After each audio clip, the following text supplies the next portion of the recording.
This is indeed the Michael K. Show. We thank you for joining us on this Monday, October 6, 2025. Michael K. with you for the fastest 2 hours in sports talk radio. And we'll start off with what is one of the worst Sundays that you could get in New York sports. You got the Giants getting embarrassed by a formerly winless team. You have the Jets getting embarrassed by a team that's missing 4 of its offensive linemen, and the Jets are now 0-5. And that's just the sidebar. The main story is the Yankees are down 2-0 to the Toronto Blue Jays. They are on the precipice of having their season ending. Now, today is an off day, so it will not end today. They go at it again tomorrow at Yankee Stadium, and we'll see if they could stay alive. We'll see if they have a 3-game winning streak in their bones. So we'll start with that. The Yankees just looked awful in Toronto. In fact, they have looked awful in Toronto all year. They're 1-8 north of the border. And they got embarrassed. There's no other way to put it. It's an embarrassment what happened to the Yankees over the weekend. They were outscored 23-8. So Toronto scored 23 runs in 16 innings. Now, I say 16 and not 18 because they didn't have to bat in the bottom of the 9th inning. The games were never in doubt. They were never in doubt. So, yesterday, it was Max Fried. The day before, it was Luis Heel. Yankees last night, or yesterday, lost 13-7. And they got shut down by a kid who started the season in the Florida State League, Trey Yesavich. He threw 5 1/3 no-hit dominating innings, 11 strikeouts. Before yesterday, he had pitched 14 major league innings. Yesterday was his 4th big league start. So what the Blue Jays and Yesavich did, they watched what Schlittler did in Game 3 against the Red Sox, and they said, hold my beer. I mean, Schlittler is a grizzled veteran compared to Yesavich. Schlittler was making his 15th start. Yesavich was making his 4th big league start. Yankees had no chance against him. They couldn't hit his splitter. He had a slider that he threw effectively. He got a fastball by him. They looked absolutely lost. Lost.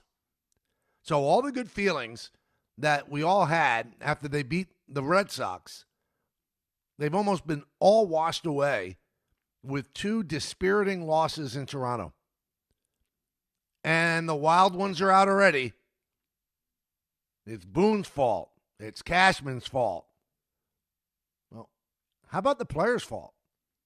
Max Fried, who pitched brilliantly in Game 1 against the Red Sox, was dreadful yesterday. Dreadful. And afterward, he said, I usually like to keep the hitters off balance. They were never off balance. The Yankees' problem, I think we all know it. First of all, it's the pitching the first 2 days. And also, they're not hitting home runs.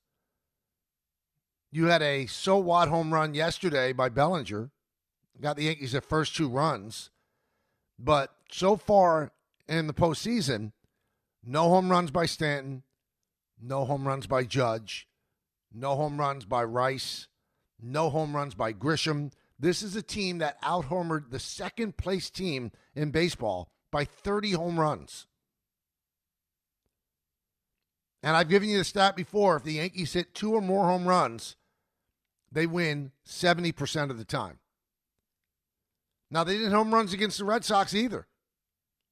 But I'm going to give you a little secret, everybody. Give me a little secret.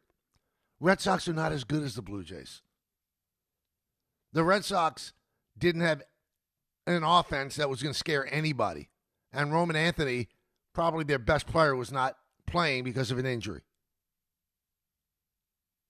This Blue Jay team gets on base more than any team in baseball. They don't strike out. They're probably middle of the pack in home runs. But I know that I'm, public enemy number one in Toronto because of what I said before that July series where, they're outplaying the Pythagorean theorem where they did not have a great run differential. Didn't mean that they weren't a good team. I was just saying they outplayed the run differential, and the Yankees have underplayed their run differential. The Yankees shouldn't have finished in a tie with Toronto according to the run differential. They should have had 97 wins, and the Blue Jays, instead of the 94 they ended up with, should have had 89. That's if you do the calculus of run differential. But what does it matter? The Blue Jays just outplayed teams. And you know what? They certainly had the run differential this weekend, didn't they? It's an embarrassment. There's no other way to put it. Now, are the Yankees done? No, they're not done. They've dug themselves quite an enormous hole. But if you want to hang your hat on any kind of positive feeling, and I would never bet this. I don't think it's likely. I'm just giving you the road to climbing out of this. You got Shane Bieber, who's made 7 starts since coming off the IL, starting for the Blue Jays. Then you have Carlos Rodon, lowest batting average against in all of baseball, going for the Yankees. And I hate this phrase, but it's used so much, I decided I'd apply it here. The Yankees have to be where their feet are, starting tomorrow. They cannot, under any circumstance, think about winning 3 in a row. You win tomorrow. That's it. Then when you win tomorrow, you've got Schlittler going against a bullpen game for the Blue Jays. You win that one, and then you force a Game 5 in Toronto where the Yankees can't seem to win. And Max Fried will get another try, and it will not be against Yasavage. It will be against Gausman. There's your path. But if the Yankees aren't going to hit home runs, they're not going to win. Can they hit home runs against Bieber? We'll see. Bieber is a grizzled veteran, and it was a smart move by the Blue Jays to make that trade with Cleveland because they knew they were a little short on pitching. And boy, I don't think they thought they were this short. Barrios, IL. Bassett, not on the active roster, although I think he thinks he should have been. Max Scherzer was awful in September, not on the active roster. That's 3 pitchers down. And still they're up 2-0 over the Yankees. I don't know what to tell you. Now, another popular narrative is Aaron Judge. And I'm going to push back just a little bit, everybody. He has not gotten the big hit. He has not hit the home run. But it's certainly hard to hang everything on his shoulders when he is 8 for 18 with 2 walks and 2 RBIs. Now, the only extra base hit, a double yesterday when the game was essentially over. But when you're hitting 444, are you really going to blame him? Now, it might come down to that an at-bat that he had in Game 1 might be the biggest at-bat of all. Bases loaded, nobody out. Gausman's on the mound. Yankees down 2-0. And he strikes out after a long at-bat on a pitch diving down and away that was well out of the strike zone. That's the one thing that Judge did not do all season, expand the strike zone. But I think he's feeling the need to produce. And he swung at a pitch that was out of the strike zone. Now, the next batter, Cody Bellinger, walked in a run. So that made it 2-1. But the Yankees could have broken it open right there. It was almost like that first game against the Red Sox, where they lost that game 3-1. They had the bases loaded in the 9th inning, and they didn't score. They had the bases loaded and nobody out in the 6th inning against Gausman, and they could manage only 1 run on a bases loaded walk. They could not get the big blow. But if you're going to blame all of this on Judge, I don't know what to tell you. In the past, he's hit under 200 with runners in scoring position. In the past, he has not produced in the postseason, albeit an occasional big hit like the home run against Clase last year.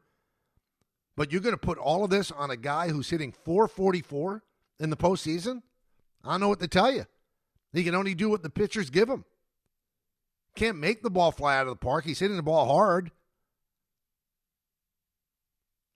But I thought that Stanton said it best. If we don't hit home runs, we're not going to win. He's right. And that includes Judge, and that includes Stanton. We have not seen playoff G at all. Now, there is one narrative that's out there that I kind of think is an embarrassment to the Yankees. And people are saying it, they're dancing around it, but they're not really coming out and saying it. So they're kind of intimating that there's something untoward going on at the home ballpark that the Blue Jays play. You know, Chris Carlin on the show right before ours was talking about, you know, the runs scored is much more at home.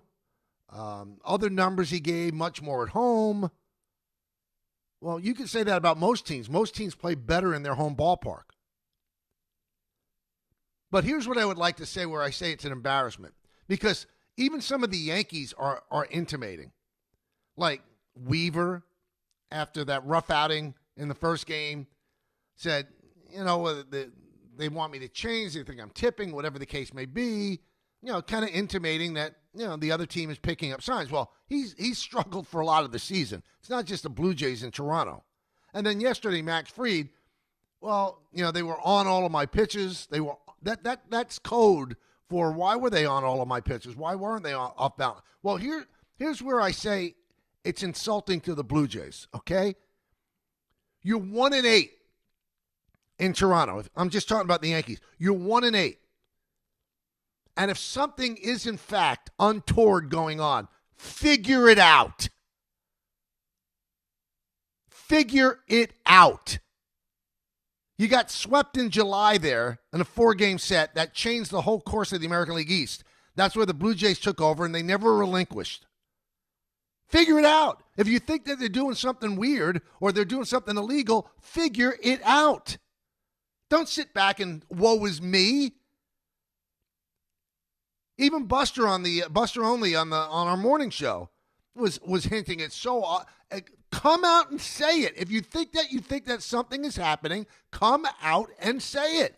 Give me specifics. Otherwise, shut up and play better. You're insulting a team that has shown you from the entire season on they've done a really, really good job playing baseball. They don't strike out. They put the ball in play, and they don't strike out on the road either. They put the ball in play. They make the plays defensively. But you're going to hint and intimate that they're doing something illegal. That's on you. If you think they're doing something illegal, you had all year since July to figure out what it is. All year. And please somebody explain to me how people are picking up signs when the entire game is played with pitch comm. There's no more fingers going down with the catcher giving signs. You hit a button, and that's it. What, did they tap into the frequency, Kenneth? That's on you to figure it out. And unless you could prove it, shut up. Don't hint at it. That's not fair to the Blue Jays. Because I'll tell you one thing, if you win these 2 games in New York, you got to go back to Toronto. Because the fact that they beat you in the regular season is why they won the tiebreaker. You both had the same record, but they get home field advantage, and they didn't have to play in the first round because they had the better record against you. Right now, you've played them 15 times. And they're 10-5 against you. And you're 4-2 at Yankee Stadium, and you're 1-8 in Toronto. So please spare me the nonsense that they're I don't know why, but they're on all my pitches. Figure it out. If you're tipping, that's on you, not on them. That really chaps me. I hate all the tiptoeing around the accusations. Why are you diminishing what they've done? They kicked your butt. And nobody has come out and said it. I'm not saying that. Some people in the media are certainly hinting at it. But let's say they have something on your pitchers. Let's just say, okay? How do you explain what Trey Yesavitz did yesterday? How do you explain that? How do you explain that you were overmatched and struck out 11 times against a neophyte? How do you explain that? If you think they're doing something wrong, fix it. Otherwise, shut up. Stop hinting. Stop tiptoeing around accusations. And all the media out there, you should all be ashamed of yourself too, unless you have something specific. Because the media is not just saying something out of their backside. They're being whispered that by other people. Who those people are, I don't know. Don't make excuses. Make adjustments. Don't put it on cheating. Be better. And if you win these 2 games tomorrow and Wednesday, you better figure it out. Because why even go to Toronto if there's some boogeyman there that's figuring everything out before you do it? Figure it out. You've had 9 games to figure it out, and you've won one of them. That's harsh, man. It's really harsh. You're going to take away all the glory that this team has by accusing them of cheating without accusing them. So that's the best of both worlds. You don't admit that we just got our butts kicked. No, you've got people carrying your water about, oh, they might be doing something untoward. Figure it out. Sorry, I'm going to keep repeating that. It's not on the Blue Jays. It's on you. It's on you. You hear any trash cans banging? No.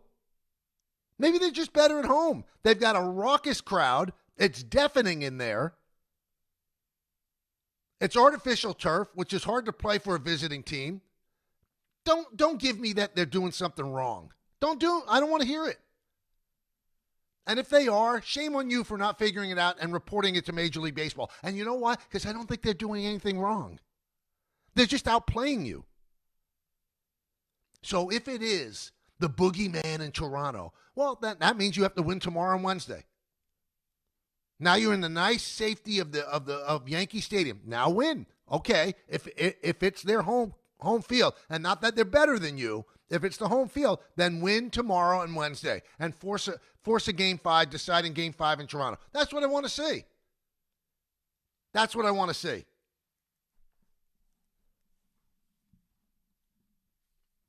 It is strange, though. Like Max Fried has had one of the best years you'd ever want to have a pitcher have. But his ERA in Toronto in 3 games is like 9. Why? Again, it's on you to figure it out. Are you tipping pitches? Don't tip them anymore. I mean, he pitched terribly yesterday. 3 innings, 7 runs. And the weird part was he was throwing 99 miles an hour. That's the fastest pitch he's thrown all year. That was on a sinker. His sinker during the regular season averaged 94. So he had velocity. He didn't have command. And here's another little secret I'll give everybody. How about trying to get out Vlad Guerrero? He's 6 for 9. The grand slam yesterday was the insult to injury. How about stopping him? And you can't say, well, he's been red hot. No, he hasn't been. Do you know coming into this series, he had not hit a home run in 89 plate appearances? 89! Do you know coming into this series, you know what his numbers were in playoff baseball? 3 for 22. Do you realize that since Bo Bichette went down, he's not been near the player that he was previously? But he is now. There's still no Bo Bichette.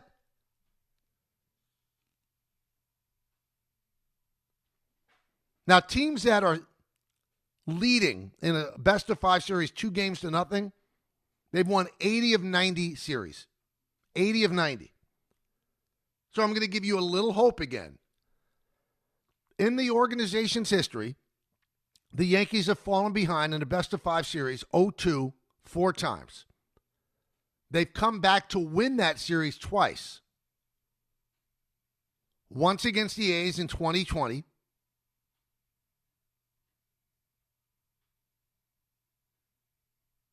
No, not 2020.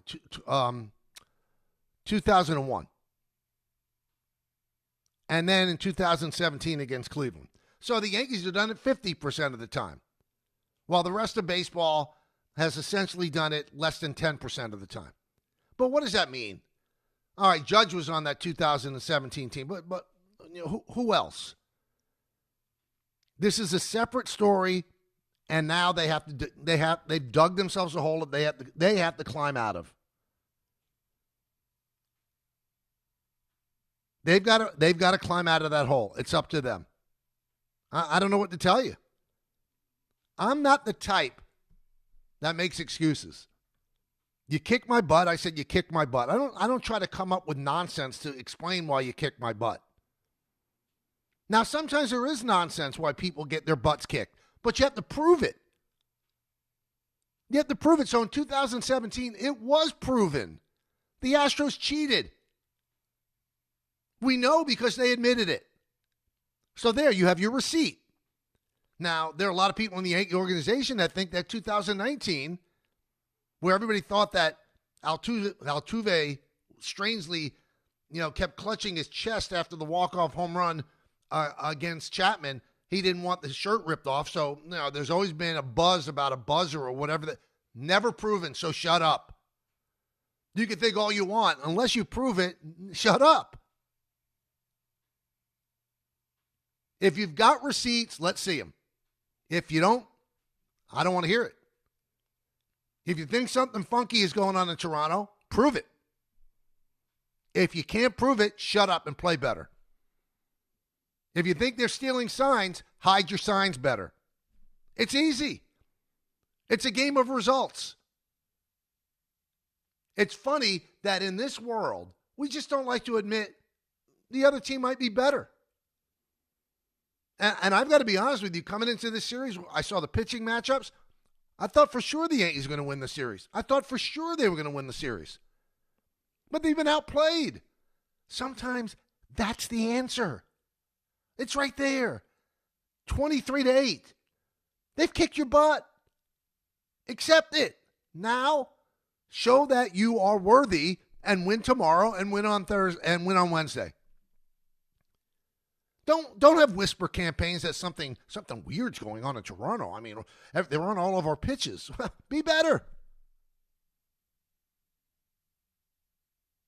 Completely disguise everything that you're doing pitching. If you think that somehow they're tapping into the frequency of the pitch-com, then give your signs in another way. If you think they're stealing signs with a camera, hide yourself better. Hide your grips and the way you're delivering. Do it better. But don't clutch onto some nonsense when it's clear what they've done is they've kicked your butt for 2 games. Series isn't over. So don't get your ready-made excuses ready. And boy, if you find out, if you have proof that something really is going on in Toronto, then you're golden, right? But are you really golden because you had proof in 2017 and they still gave the Astros the World Series? They didn't take away the trophy. They didn't take away the rings. The only guy that got hurt by that whole scandal is Carlos Beltran. That's it. The only guy. Lost his managerial job without managing 1 game. He's the only guy. Cora's landed on his feet. Hinch landed on his feet. None of the players have suffered at all. Just Carlos Beltran, because he fell in that nebulous area of not player, not manager. But he was the player. But he had retired, and all of a sudden he wasn't protected by the players' union.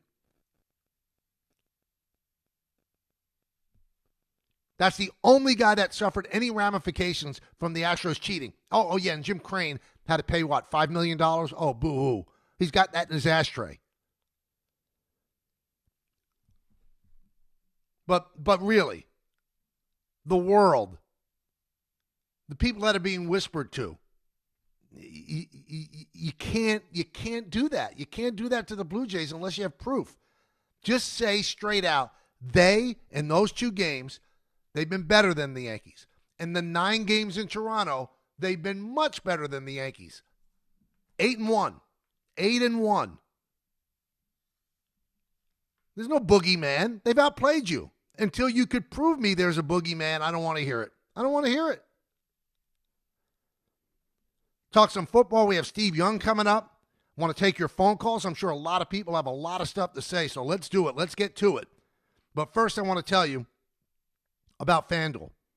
That's right. The FanDuel Sportsbook app is your home for all your favorite NFL bets, from yards to touchdowns to who will win. With FanDuel, any play can be the play of the game. Tonight, FanDuel is giving all customers a 30% PBT. That's right. You could get in on the action with a 30% PBT tonight during the Chiefs-Jaguars game on Monday Night Football. So make FanDuel your go-to app for any snap. Just visit FanDuel.com/K to bet on the game. Play your game with FanDuel, an official sports betting partner of the NFL. 21 plus and physically present in New York. Opt-in required. Bonus issue is non-withdrawable profit boost tokens. Restrictions apply, including any token expiration and max wager amount.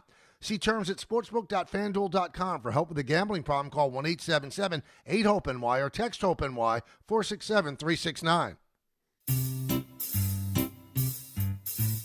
1-877 Cards for Kids. KARS Cards for Kids. 1-877 Cards for Kids. Donate your card today. 1-877 Cars for Kids. KARS Cars for Kids. 1-877 Cars for Kids. Donate your car today. Ready to get rid of that old car? Donate it to Cars for Kids. Call 1-877-CARS-FOR-KIDS to reach a friendly live agent. Donation's super easy, and your car can be picked up as soon as tomorrow. Call us now, 1-877-CARS-FOR-KIDS. That's Cars with a K to donate your car today. 1-877 Cars for Kids. Donate your car today. Did you know you can donate real estate too? Go to carsforkids.org. That's carsforkids.org. Listen up, New York. It's football season, and you should be out there enjoying every play, every tailgate, every moment. But if you're dealing with neck pain, back pain, joint pain, or sciatica, even getting off the couch can feel like a challenge. That's where Dr. Jay Shaw at Sandwell Pain comes in. He's one of New Jersey's top pain specialists, Ivy League trained, double board certified, and dedicated to getting you back in the game. Here's the difference. No surgery, no scars, no long recovery, no pain medication. Just precise, non-surgical, image-guided procedures that get real results. Dr. Shaw treats everything from neck pain, back pain, migraines, nerve pain, and chronic joint pain. And he builds a custom game plan that's right for you. Same day or next day appointments are available with offices in Woodbridge, Livingston, and Inglewood. And yes, most major insurances are accepted. So don't let pain keep you on the sidelines this season. Go to SandwellPain.com to call, text, or book online. Relief is closer than you think, and it starts today. Hey, let me ask you something. Would you seat your 3-year-old child on a windowsill? Would you seat them beside a lit fireplace or by the deep end of a pool? One last question. Would you seat your child in a car seat that's not correct for them? Car crashes are a leading killer of children ages 1 to 13. Secure their future. Seat them in the correct car seat. For more information, visit safercar.gov/the-right-seat. Sponsored by the New York State Governor's Traffic Safety Committee. At Uline, the prevailing opinion is, if you don't live it, you don't believe it. The people at Uline believe in hard work, and they live it by being there 24/7 to answer your call, having 41,000 items in stock, and offering same-day shipping from 12 locations across North America. Business owners, sellers, buyers, shippers, and packers believe it. Uline is the hard-working, dependable source for your shipping and industrial supplies. Visit uline.com. Did you know you can get more with New York Lottery Plus? You pulling my leg? No, seriously. Just enter scratch off and draw game tickets and get more points. Pulling a fast one? Nope. And you can put your points towards chances to win gift cards, cash prizes, and more. Is this a stunt? No, you even get points for playing new games. You're pulling my chain, aren't you? No. Pulling my finger? What? No, man, put that thing away. Sorry. Introducing New York Lottery Plus. Download the app, sign up, get more. Please play responsibly. Must be 18 plus. Gambling problem? Call 1-877-8-HOPE-NY or text HOPE-NY. Getting the right mattress helps you sleep at night. Getting the right price helps you sleep even better. At PC Richard & Son, they don't just sell you a mattress. Their experts use a 4-step fitting process to make sure your new bed fits you perfectly. The right fit, the right price, plus free delivery. It's what they do, only at PC Richard & Son. Free delivery on mattresses $199 and up. Excludes Manhattan. See stores for details. Some people just know you can save money on car insurance by checking Allstate first. Like you know to check the weather first. before wearing face paint to the game. Bro, your Go Cats is dripping into your nachos. Oh, and now paint is in my eyes. Interception! Did you see that? No! Yeah, checking first is smart. So check Allstate first and see what you could save. You're in good hands with Allstate. Potential savings vary, including based on how you buy, subject to terms, conditions, and availability. Allstate North American Insurance Company and affiliates, Northbrook, Illinois. Out here, days are getting a little cooler, and mornings are starting with a few more layers. It's the season for more time at the grill, more feed for your animals. Heaters burn late into the night, and the woods start calling your name.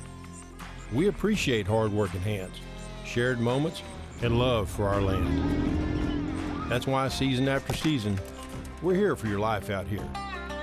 Tractor Supply.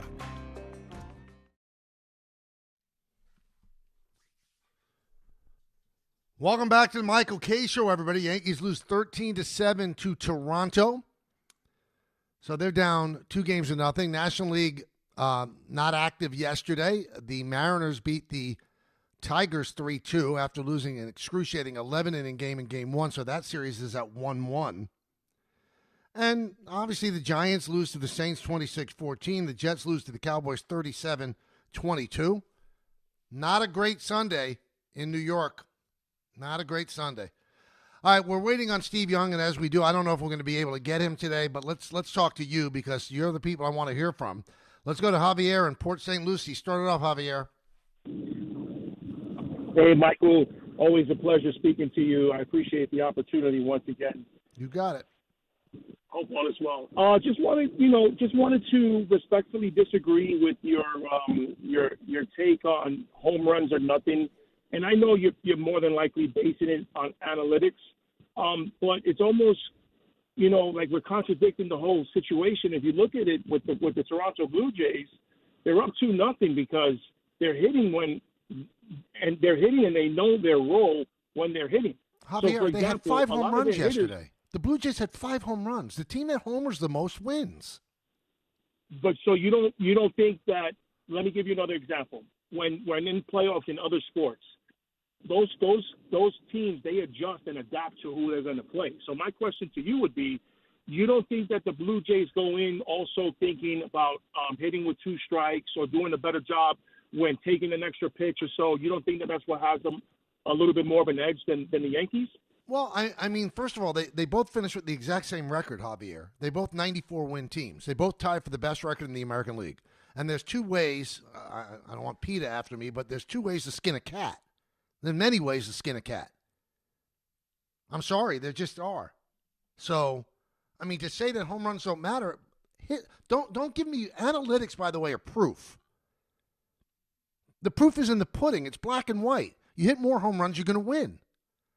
And to just dismiss the fact that the Blue Jays had 5 home runs yesterday, and you just glossed over the fact.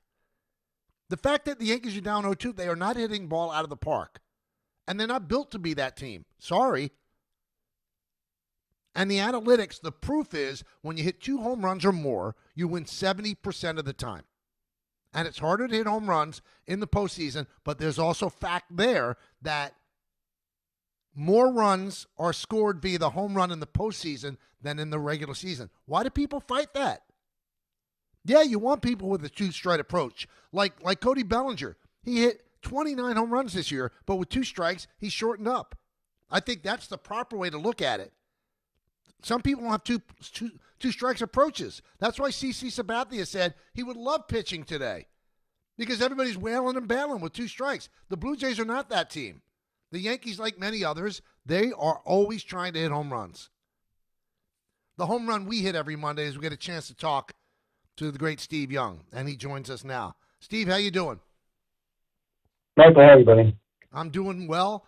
Before we talk about the mess that's the Jets and the Giants, so Amari DiMercato, all right?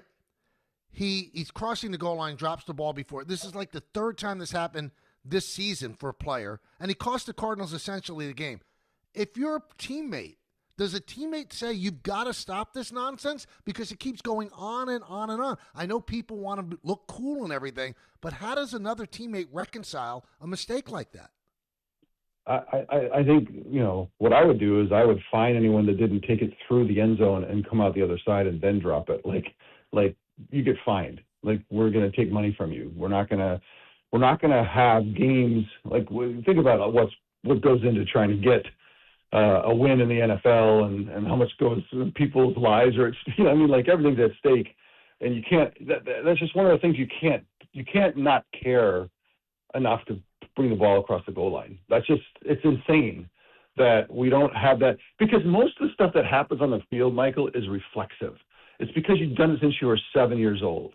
And so as you get these kind of constant reflexes, your reaction, your unconscious reaction is to do certain things, protect the ball. It all happens reflexively in many ways. And that's why the people that care the most are the ones that the reflexes are more established. And so it's just a sign of not caring enough. And so to me, like, you can't have it. Like, either you have to cut people. Like, see you later. We're not going to do it. Or you fine them, or just because the reflex needs to be built. In other words, if they were in the field and someone's going to tackle them, they're going to hold the ball tighter. They're going to protect it. They're going to make sure that they don't lose it, because they know that fumbles are going to change the game. Obviously, the reflex is not built for these guys, and they have to build it.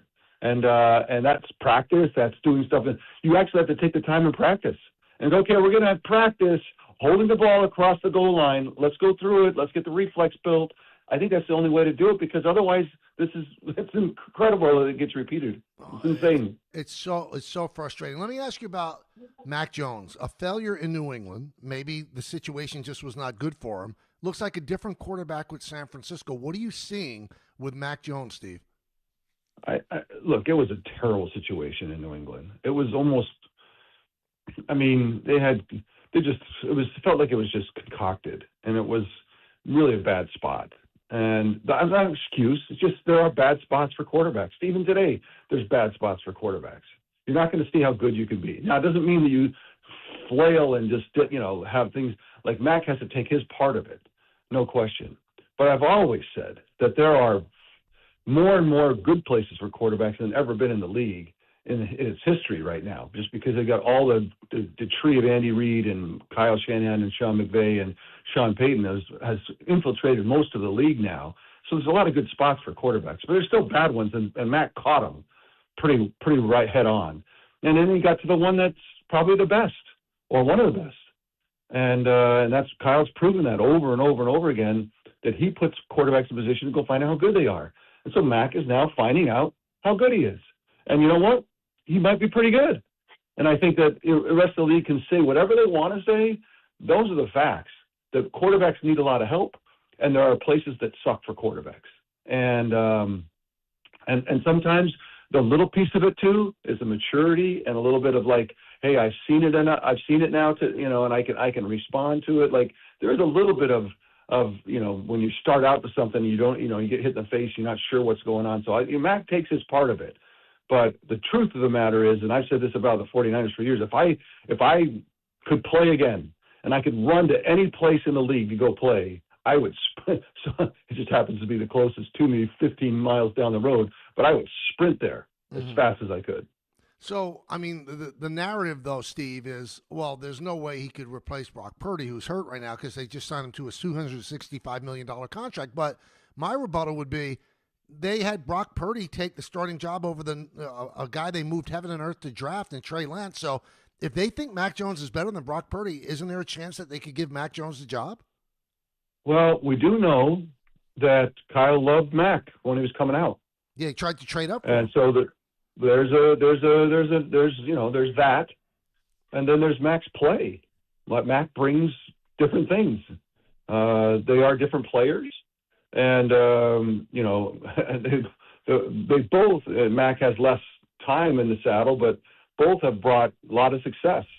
So to me, you have like a really quality problem, and one that with both of them are not toxic personalities, and you can throw them together and not cost the locker room too much. They're both guys that people can support. And so it can be awkward, and it can remain awkward.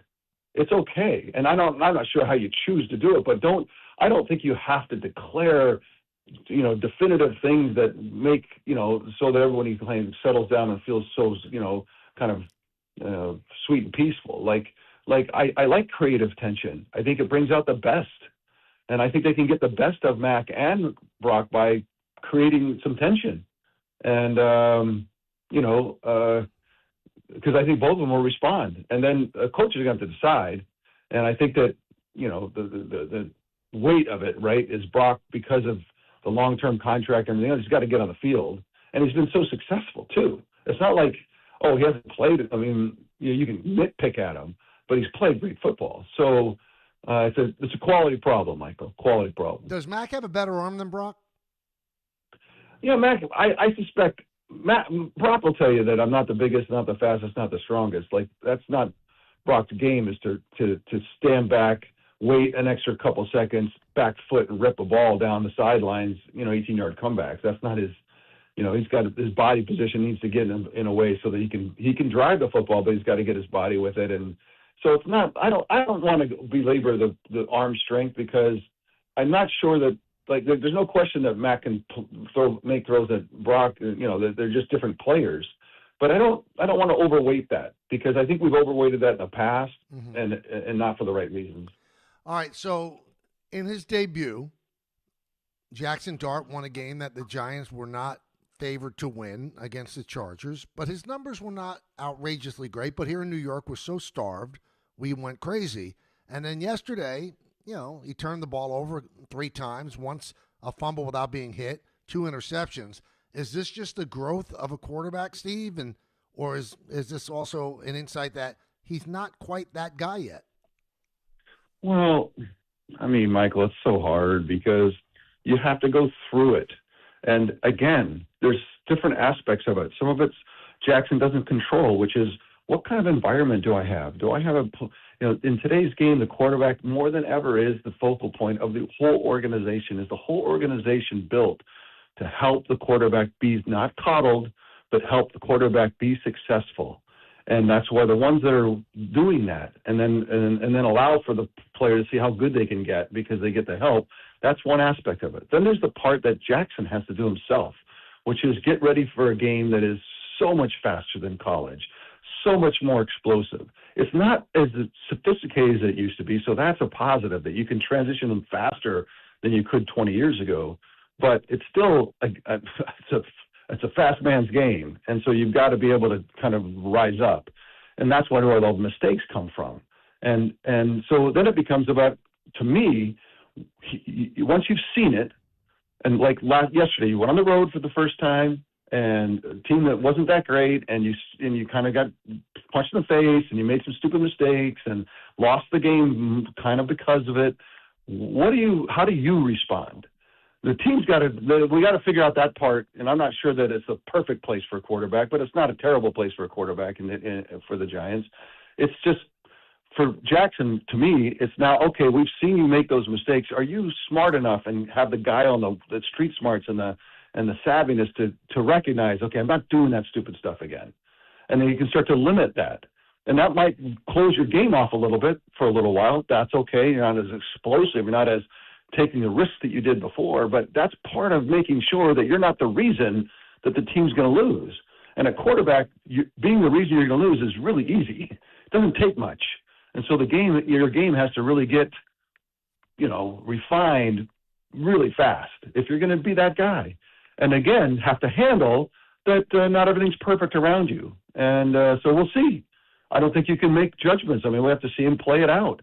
But the team's got to stay with him. He's got to stay. I mean, you can't let history the Giants' history over the last few years get to you. You can't let the media get. You got to.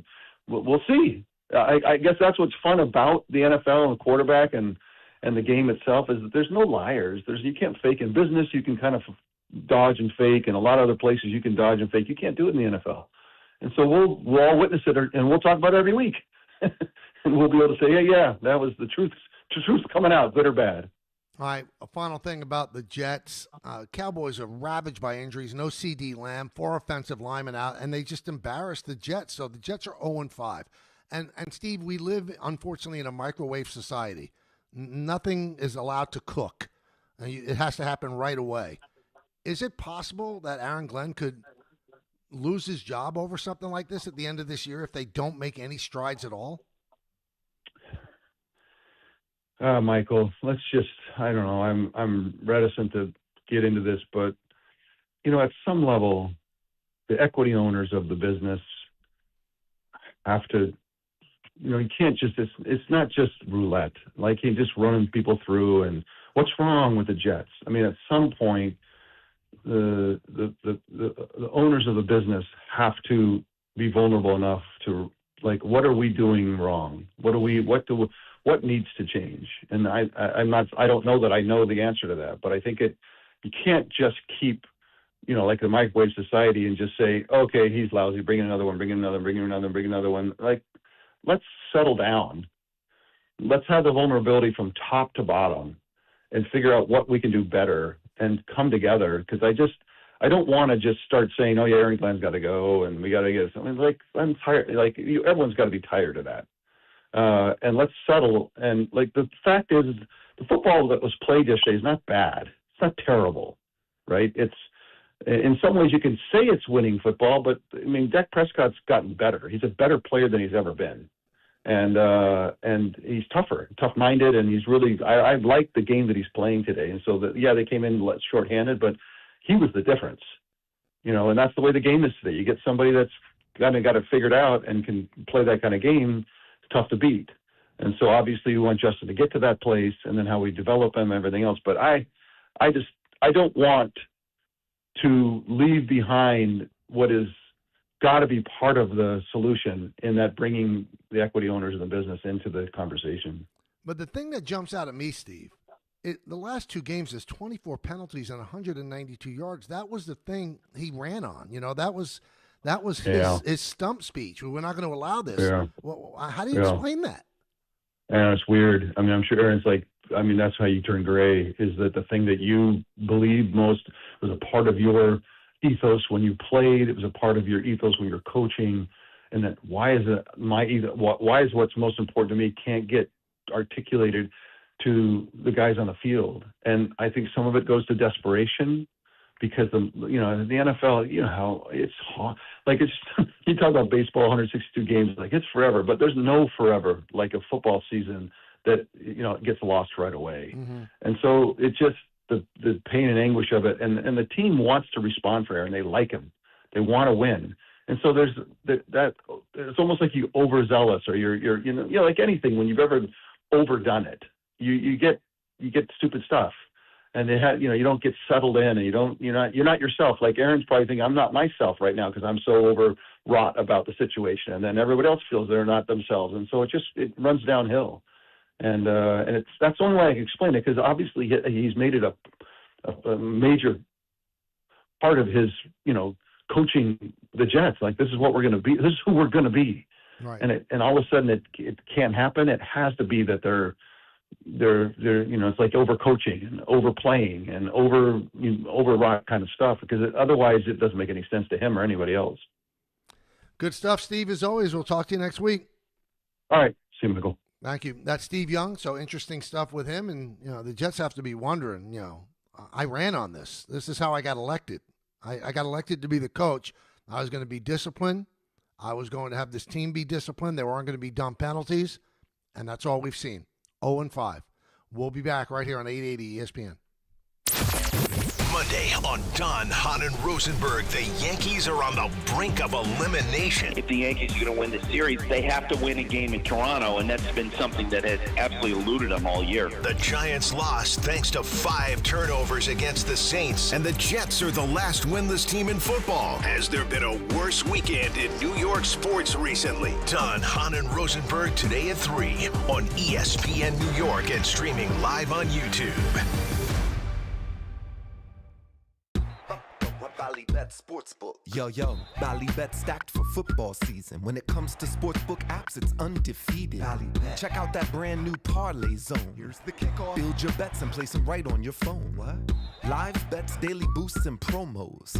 Increase your odds so you can win more dough. Touchdown! Ballybet's the play. Make game day more fun and download it today. Must be 21 plus, New York only. Gambling problem? Call 1-877-8-HOPE-NY. Bally Bet, Sportsbook and Casino. Download it. The Fox Nation Patriot Awards returns for a new year. Are you ready to get the show started? Join host Sean Hannity and special guests and be part of the celebration live in New York. Tickets are available now. Go to foxnation.com/Patriot Awards. Friends, it's football season, the best time of the year. You should be out there tailgating, cheering on your team, and enjoying every Sunday. But if you're dealing with neck pain, back pain, sciatica, or nerve pain, even getting off the couch can feel like a challenge. You don't have to live like that. There's help. Dr. Jay Shaw at Sandwell Pain is New Jersey's top pain specialist. He's Ivy League trained, double board certified, and is dedicated to helping you get back in the game. Here's what makes the difference. No surgery, no scars, no long recovery, no pain medication. Just precise, non-surgical image-guided procedures that deliver real results. Dr. Shaw treats neck pain, back pain, joint pain, migraines, nerve pain, and sciatica with a plan that's customized for you. Same-day and next-day appointments are available, and with offices in Woodbridge, Livingston, and Inglewood, relief is always close. So don't let pain keep you on the sidelines this season. Visit SandwellPain.com to call, text, or book online. Most major insurances are accepted. That's SandwellPain.com. Relief is closer than you think, and it starts today. 1-877 Cars for Kids. KARS Cars for Kids. 1-877 Cars for Kids. Donate your car today. 1-877 Cars for Kids. KARS Cars for Kids. 1-877 Cars for Kids. Donate your car today. Ready to get rid of that old car? Donate it to Cars for Kids. Call 1-877-CARS-FOR-KIDS to reach a friendly live agent. Donation is super easy, and your car can be picked up as soon as tomorrow. Call us now, 877-CARS-FOR-KIDS. That's cars with a K to donate your car today. 1-877 Cars for Kids. KARS Cars for Kids. 1-877 Cars for Kids. Donate your Did you know you can donate real estate too? Go to carsforkids.org. That's carsforkids.org. Did you know you can get more with New York Lottery Plus? You pulling my leg? No, seriously. Just enter scratch off and draw game tickets and get more points. Pulling a fast one? No. And you can put your points towards chances to win gift cards, cash prizes, and more. Is this a stunt? No, you even get points for playing new games. You're pulling my chain, aren't you? No. Pulling my finger? What? No. Man, put that thing away. Sorry. Introducing New York Lottery Plus. Download the app, sign up, get more. Please play responsibly. Must be 18 plus. Gambling problem? Call 1-877-8-HOPE-NY or text HOPE-NY. Tire care shouldn't come with extra costs or surprise fees, and it should be simple, straightforward, and stress-free. So at Midas, they're rolling out the limited lifetime tire guarantee. Included with every tire purchase with paid installation, you'll pay nothing for flat repairs, nada for flat replacements, zilch for tire rotations every 5,000 miles, and zero for other preventative maintenance. So with this limited lifetime tire guarantee, you'll pay a whole lot of nothing compared to what the other guys charge for tire care. That's a limited lifetime tire guarantee only at Midas. Coach Saban here. On the field or on your walls, coverage matters. That's why I go with Behr Marquee Interior Paint and Primer from the Home Depot. Exceptional hide, advanced stain blocking, and over 1,000 colors to choose from. Behr Marquee delivers one-coat coverage that stands up to real life. One-coat coverage, no overtime. Behr Marquee, only at the Home Depot. How doers get more done. Valid only when tinted to colors from the Behr Marquee Interior One-Coat Hide Collection. In the city that never sleeps and never stops talking sports, ESPN New York is always on. Now you can live and breathe everything New York sports wherever you are.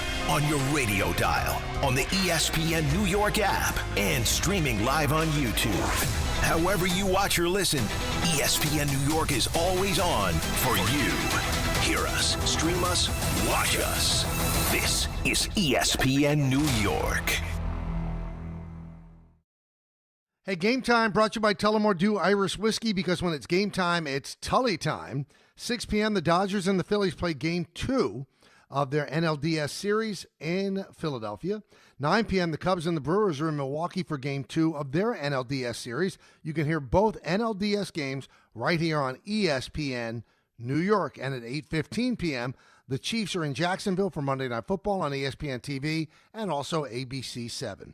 Tullamore Dew, the original triple distilled, triple blended, triple cask matured Irish whiskey. Be sure to grab a Tullamore Dew or try the new Tullamore Dew Honey during today's action. Glasses up to enjoying Tullamore Dew responsibly.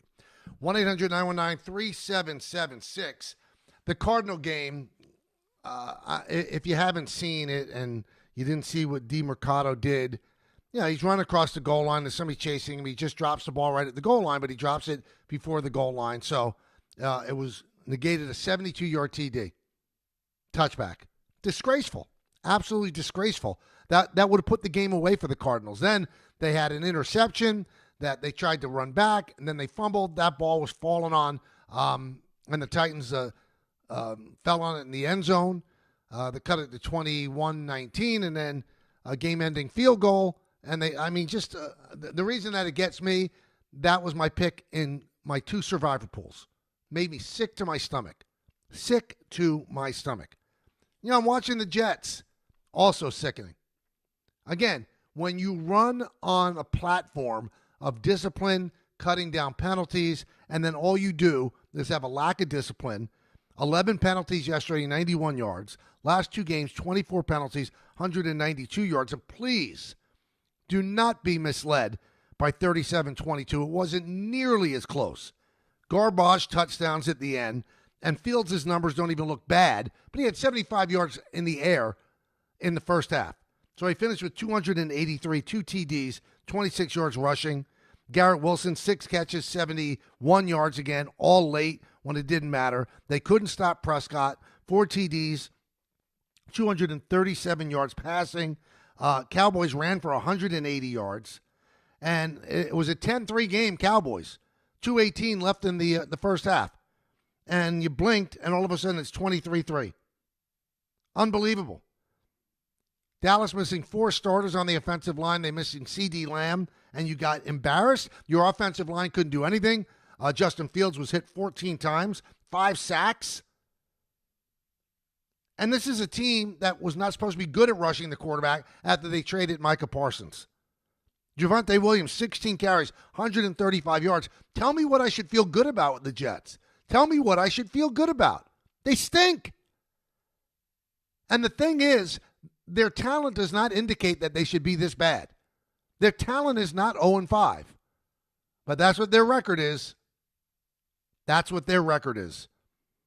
As for the Giants, you can't lose to the Saints after you win a big game in San Diego. Now, next up is the Eagles. So what could have been 2-3, where you excite your fan base for a week until you get crushed by the Eagles, now you're 1-4. Dart didn't have a great game. Lost a fumble without being touched. 2 interceptions. Scatterboo also fumbled, and it was returned for TD. The Giants had 5 turnovers in 5 straight possessions. So Dart's numbers don't look terrible. 26 for 40, 202 yards. But, it wasn't a great game for him. It wasn't a great game for the Giants. Two drives at the start of the game, 2 TDs to his buddy Theo Johnson, and then they fell apart. Giants led 14-3. The Saints, winless Saints, 23 consecutive points.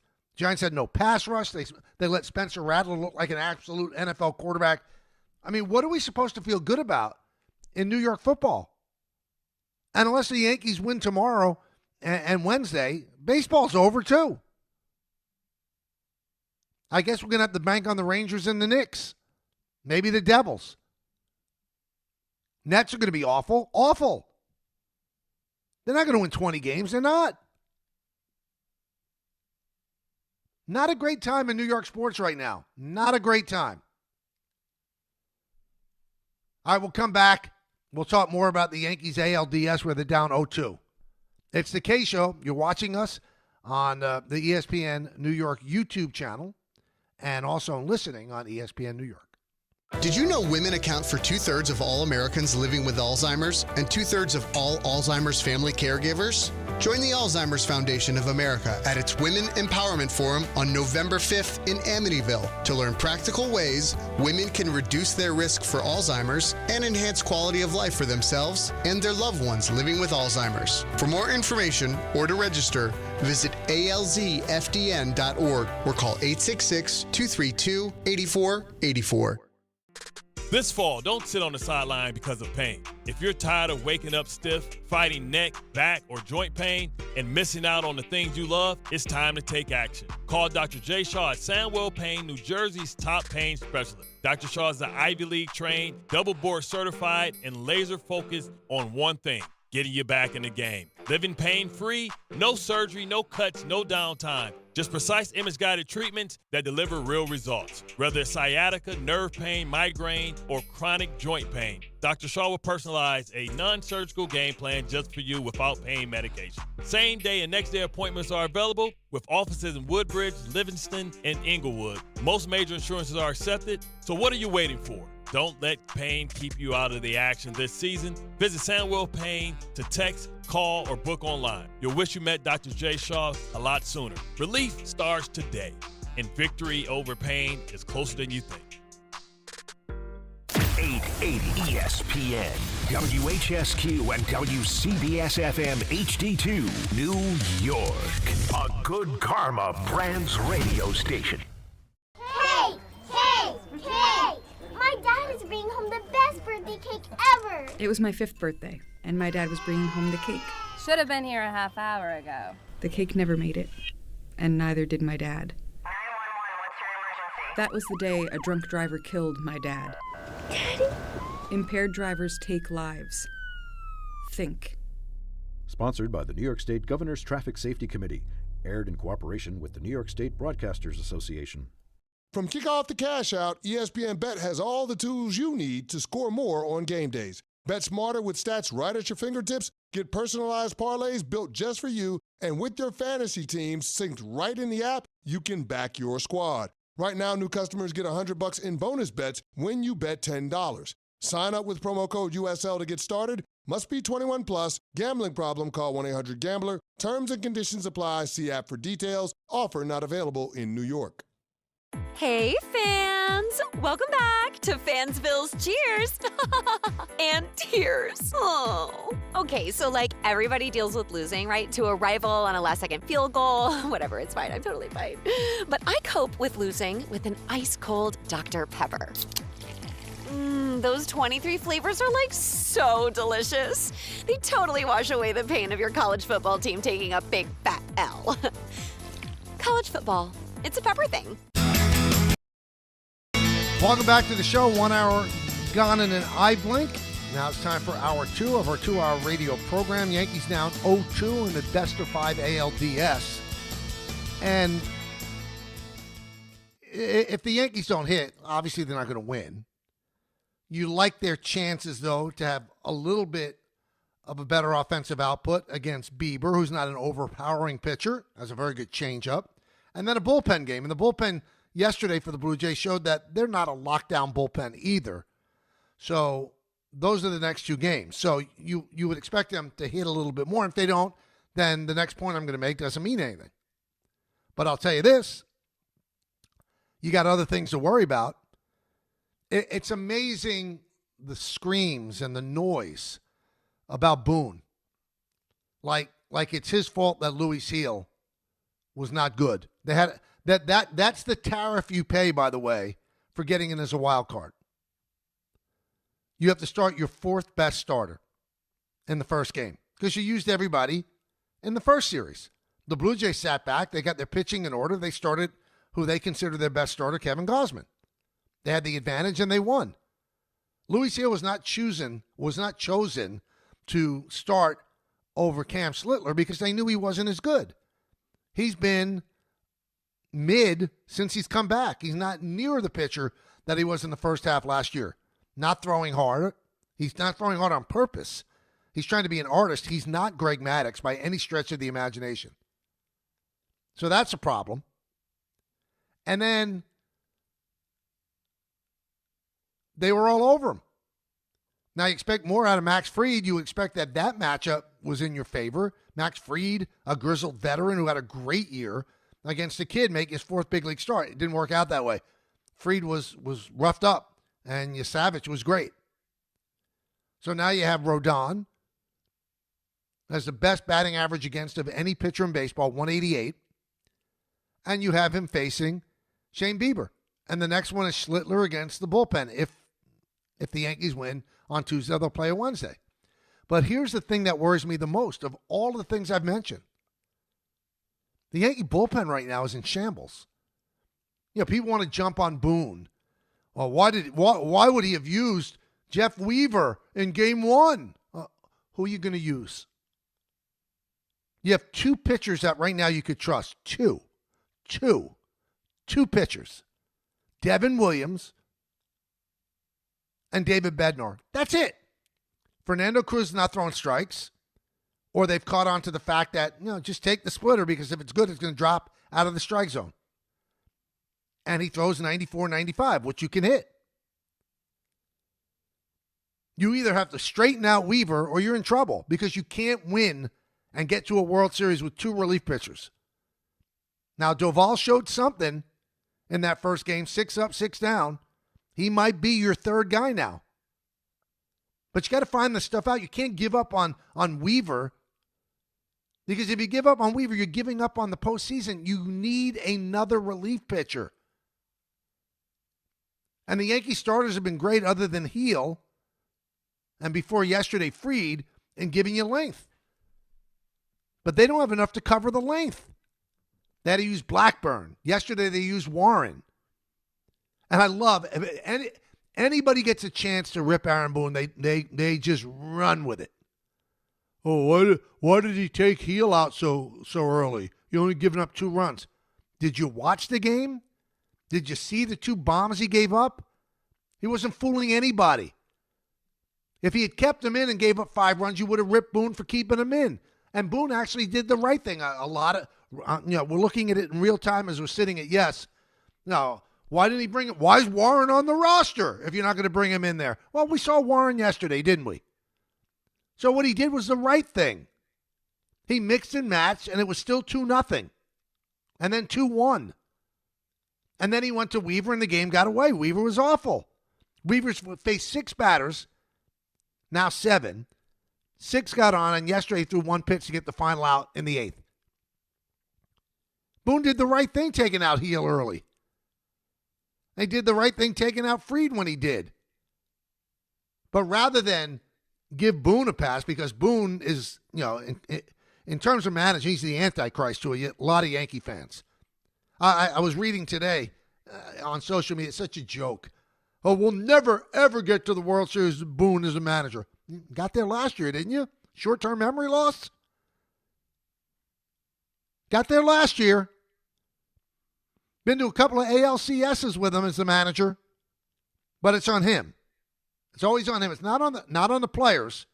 Not on Luke Weaver not able to get anybody out. No, it's on Boone. Okay, I'll play along. 1-800-919-3776. I can only imagine if the Yankees don't win 3 in a row. I can only imagine the cacophony of nonsense that's going to come my way on this show. Boone and Cashman have to go. I mean, I'm reading from a lot of people. Well, Hal doesn't want to win. He doesn't spend enough money. All right, $320 million. Third most in baseball behind the Dodgers and the Mets. The Mets spent $340. They didn't make the playoffs. So how do you equate spending money with succeeding? $320 should be plenty to build a championship team. Plenty. Now, if you want to argue, well, the money wasn't well spent, well, then you could argue that. Because a lot of that $320, you're still paying Aaron Hicks. You're still paying DJ LeMahieu. The $36 million for Garrett Cole. He doesn't want to win. Then why wouldn't he spend $200 and put another $120 in his pocket? Why? You people have this narrative that you've sunk into your head that he's the evil guy. Oh, he doesn't spend commensurate to the revenue. Who does? He spends quite enough money to win a World Series.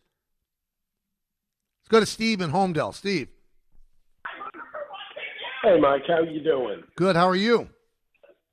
Good. I want to ask you a question about playoff seeding, but I just want to make one quick comment. And it looks like Toronto just might be the better team this year over the Yankees based upon where they play. And the real concern is they've done all this without Bo Bichette in the lineup. So I can only imagine the damage that would have occurred if he was in the lineup. But the question I wanted to ask you is, well, that's true. The question I wanted to ask you was, and this is not, I'm not trying to make any excuses for the Yankees because you have to beat good teams to get to the World Series. But why did they, and you may not know the answer, but why did they come up with this particular seeding arrangement? Why don't they reseed the teams? Why automatically have that the Yankees Red Sox winner plays Toronto? Because by virtue of the Yankees being the best wild card record, they should be playing Seattle 3 out of 5, and then if they have to play Toronto later on, 4 out of 7. I mean, football reseeds all the time, and this is not the NCAA where there's brackets of all these teams. But you just answered your question. They want a bracket for some reason, which I think is silly. They want to create a bracket. That's why they keep showing brackets. That's why if you go to MLB.com, they have a bracket. That's why when you watch Fox or TBS, they have a bracket. They want to do a bracket. And I think there has to be some kind of a cost to finishing as the wild card. You can't be reseeded against a team that won a division. There has to be something that's special about winning a division. Now, in a perfect world, should you reseed and have you play the team with the lesser record? Yeah, but that's no excuse. That should be no excuse. You didn't beat the Blue Jays in the regular season. You lost 8 out of 13 games to them. And you were the wild card. So you have to suffer the slings and arrows of being a wild card. If you didn't want this nonsense, then you should have won. You should have won the division. All you do is win one of those games in Miami. Just one more game. Of all those gut punch games that they lost, one more game, and they would have been a division leader. And they would have not had to play the Red Sox. And the Red Sox would have played the Blue Jays. And one of them would have knocked each other out. And then it would have been different maybe. Or maybe you still play the Blue Jays. But you answered your own question, Steve. They want to have a bracket. They think that adds something to it. I think it's ridiculous. Let's go to Juan in White Plains. Juan. Hey, Michael. Thanks for taking my call. You got it. Time fan and like 15th time caller, but that's neither here nor there. Michael, I'm going to need you to please try your best to believe what I'm saying to you because it is the truth, even if I don't have objective black and white evidence. I haven't looked at his hands yet, and I'll explain, okay? Michael, on Sunday, Max Fried threw the hardest he's ever thrown this season. After the game, he said, my stuff is great. The velocity, location was great. So here's my conspiracy theory. Well, actually, it's not a conspiracy. I know it to be a fact, even though I haven't proved it yet. But Max Fried... Then it's not a fact. Yeah, it's not a fact. You're right. Max Fried threw his sinker so hard on Sunday, and guess what, Michael? You don't need to put your fingertips on the seams to throw a sinker. And I'll explain, Michael, okay? Max Fried's blisters are back, okay? Nope. Juan, thank you. Stop. First of all, Max Fried said something that I'm sitting in the studio with John Flaherty, that his stuff wasn't great. His changeup was not great. So Juan's telling me yesterday was a result of blisters, but the previous start against the Red Sox, he was brilliant through 6 1/3. Well, then they shouldn't have started him. If he had blisters, they shouldn't have started him. I can't abide by making excuses without proof. Like those that are whispering about something going on in Toronto. Prove it. And the Yankees have had 9 games now to come up with a solution if something is untoward in Toronto. And until you have proof, shut up. And if you truly know that something's going on, find a way to fix it. Find a workaround. That's what it's all about. Find a workaround. If you think they're stealing signs, give signs differently.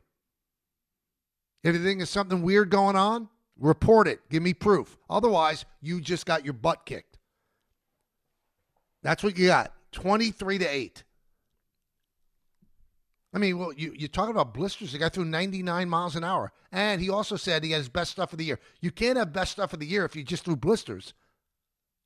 And he didn't have his best stuff of the year. He didn't have a good changeup. That's an important pitch for him. His cutter was not working. That was not his best stuff. It was his best velocity, but in terms of his stuff, it was not. Let's go to Jerry in Manhattan. Jerry. Hey, Michael, how you doing? Good. How are you? Good. Yeah, just very disappointed on Max Fried. You see his playoff record is very bad. I think his last 5 starts, including Boston, where he pitched well, his ERA is over 10. Overall, his playoff ERA is 5.5. Saying all that, I think either Boone should have let him try to finish that last inning, or just I know it would have probably not mean they probably would have lost the game. I don't think you can give up on the game. You put Will Warren, a guy who's a star coming out of relief. You're cutting in and out. Will Warren's on the roster for that very thing. Starters are going to have to come in with runners on base. I'm telling you, it's amazing to me. Everything is Boone's fault. Everything. Now, I blame him when he's wrong. Taking out Max Fried in that first game against the Red Sox, managerial malfeasance. Awful. Awful. Not pushing him to like 112. Yankees lost the game because of that. But Will Warren, what is he, a delicate flower? He can't come with runners on base. He's pitched with runners on base before. Everything is Boone's fault rather than the players not executing. It's not their fault. It's Aaron Boone, the Antichrist. You people better get another thing to blame when this is over. Yeah, for those of you that are hoping, well, if they lose, well, they'll finally get rid of Boone and Cashman. No, they won't. No, they won't. So stop rooting for that. Start blaming players. Did Boone make a mistake in game 1 against the Red Sox? Damn well he did, and I said it over and over and over again. Was it a mistake taking out Heel in game 1 of this series? Nope. Was it a mistake bringing in Weaver? Nope. You got to hope that the guy figures it out because you don't have enough relievers. You don't have enough relievers. You've got to have more or you have no chance anyway. You got to hope that Weaver figures stuff out. Rich in Brooklyn. Rich. Hi, Michael. How are you? Good. How you doing? All right. Michael, I have a question to ask you. All right? Yep. If Max Fried is supposedly an ace, okay, that's what they say, that's what they signed him for. What would have happened if Boone would have left him in there yesterday? How do you know he would have given up all those other runs? You don't. But he gave up enough runs as it was. You can't let a game. It was 4-0 already, 5-0. How long do you want him to stay in there? Okay, it was 5-0. But what I'm saying is, then they bring in a pitcher who's young. He's on the roster, and boom, boom, boom. They lost that game. If they kept in Fried, he would have given up more runs, Rich. Again. How do you know that? But how do you know anything? A manager has to make that decision. How do you know that, Rich? How do you know that? Everything is Boone's fault. Global warming, it's on Boone. It's on Boone. The conflict in the Middle East, that's Boone's fault. I mean, really, Rich, that's where we're going? You have an argument with him taking out a totally ineffective Max Fried. That's on Boone. How do we know? You watch. You have eyeballs. You see the guy had nothing. They were on every single one of his pitches. Why wouldn't you take him out? Oh, goodness gracious. This is only going to get worse. How do you know he was going to? You make a judgment. That's what a manager does. He makes a judgment. The guy was getting hit, and not just hit softly, hard hit stuff. Hard hit. Unbelievable. It's always Boone. It's not Max Fried being ineffective. It's not Will Warren being ineffective. It's Boone. And I'm not saying sometimes it's not. There was a move that he made in game 1, to me, inexplicable. He waited till a 2-1 count to bring in Jose Caballero to pinch run for Ryan McMahon. Inexcusable. And then when asked about it on the postgame show, he said, I just changed my mind. No. That's not cool. You don't just change your mind at 2-1. You took 3 pitches away from Caballero where he could have learned the pitcher's move and stolen the base. The guy never got a chance to steal the base.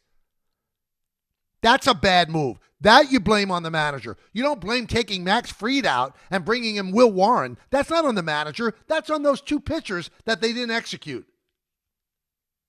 John and Chatham. John. Hey, Michael. I mean, if the Yankees lose, the calls, oh, my God. No, I can't wait. John, I can't wait. I'm telling you. But it's right in front of our face why the Mets and the Yankees are losing. The Mets, the pitching, the starting pitching.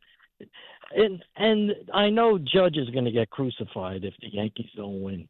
Yes, he's not hitting home runs like in the regular season, but the guy's batting over 400 in the playoffs. And then you hear these people, oh, well, average, it's not that important today. If average isn't important, they ought to go to Cooperstown and board up the windows on the place. Average seems pretty important to the Blue Jays, right? They've got all these guys hitting over 290. Average seems pretty important to them. I mean, the first thing, when you're eligible for the Hall of Fame, they look at is batting average. But stop with the average baloney. But anyway, it's the pitching. Can I see them win 3 in a row? Absolutely. I mean, since Judge came on the scene, it wasn't the hitting. It wasn't the pitching. It was the hitting. Now this year, it seems like they have the hit, plenty hitting. It's the pitching. Well, I mean, John, it's just the pitching in this series. It's just the pitching in this series. I mean, the pitching in the Red Sox series was extraordinary. So you can't just have a blanket statement and say it's just the pitching. No, it's not just the pitching. It's also the hitting in the series, too. They're not hitting home runs. I've told you this 100 times. They either hit home runs or they don't win. That's their formula, and that's the formula of most of Major League Baseball. It just is. It just is. So you can't put it on, because if it wasn't for the pitching, they wouldn't have gotten past the Red Sox. That was all pitching, because they didn't score a lot of runs against the Red Sox.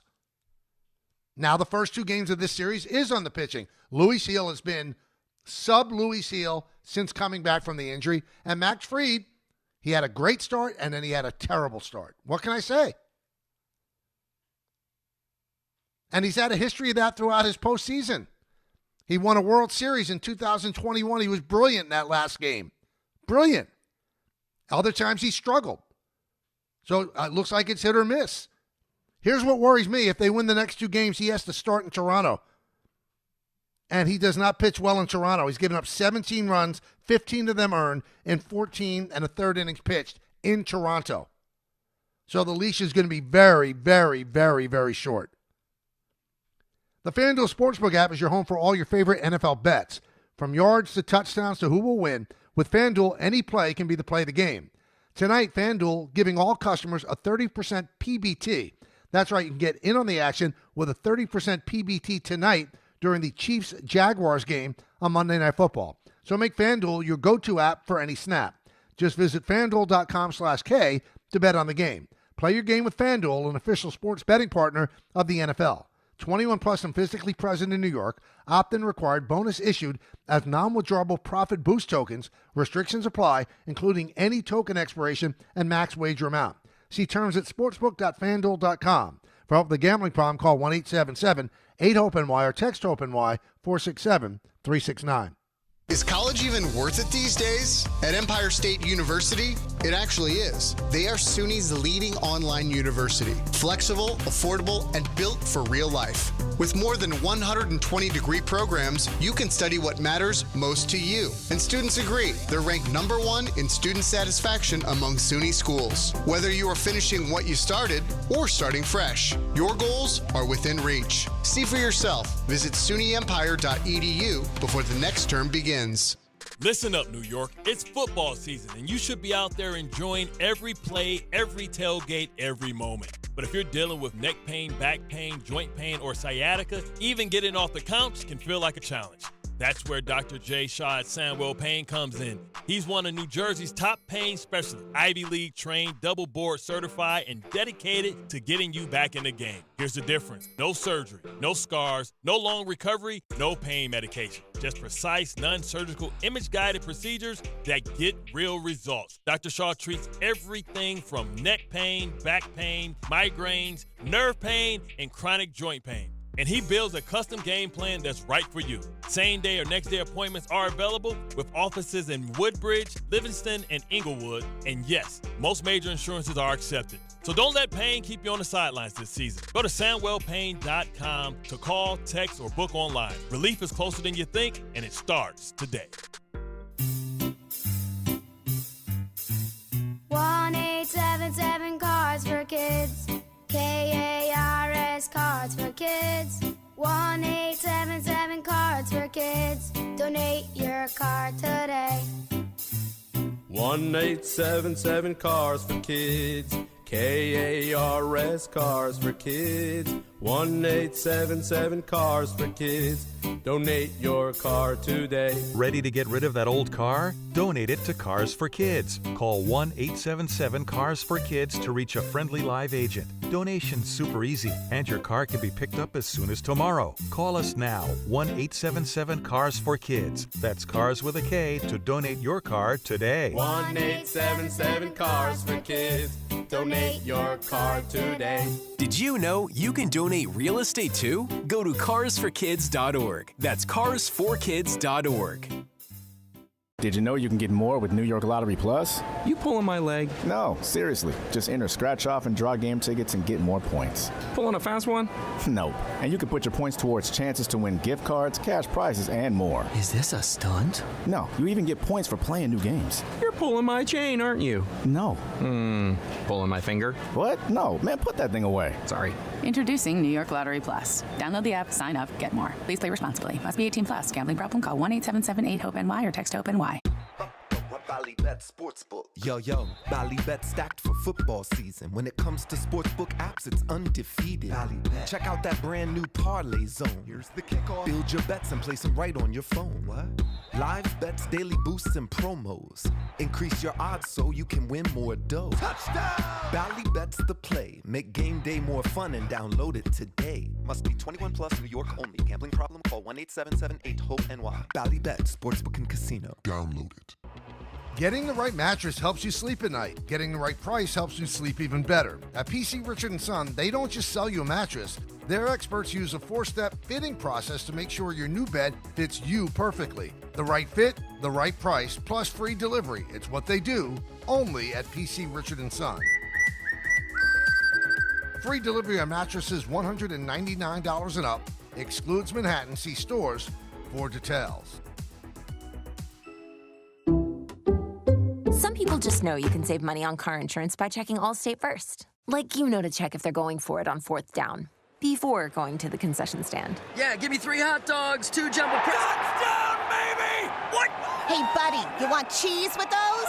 Yeah, checking first is smart. No. So check Allstate first and see what you could save. You're in good hands with Allstate. Potential savings vary, including based on how you buy, subject to terms, conditions, and availability. Allstate North American Insurance Company and affiliates, Northbrook, Illinois. I'm home. Hey, Mom, before you ask, I've done my homework and the dishwasher's unloaded. Nice. Hey, can you... Hey, hon, yes, I've got the finale ready to play. Here's your wine. Wow. Isn't it nice not having to ask? We think so. That's why if there's a network interruption, AT&T will proactively credit you for a full day of service. Guaranteed. Credit for fiber downtime lasting 20 minutes or more, or for wireless downtime lasting 60 minutes or more caused by a single incident impacting 10 or more towers. Restrictions and exclusions apply. See att.com/guarantee for details.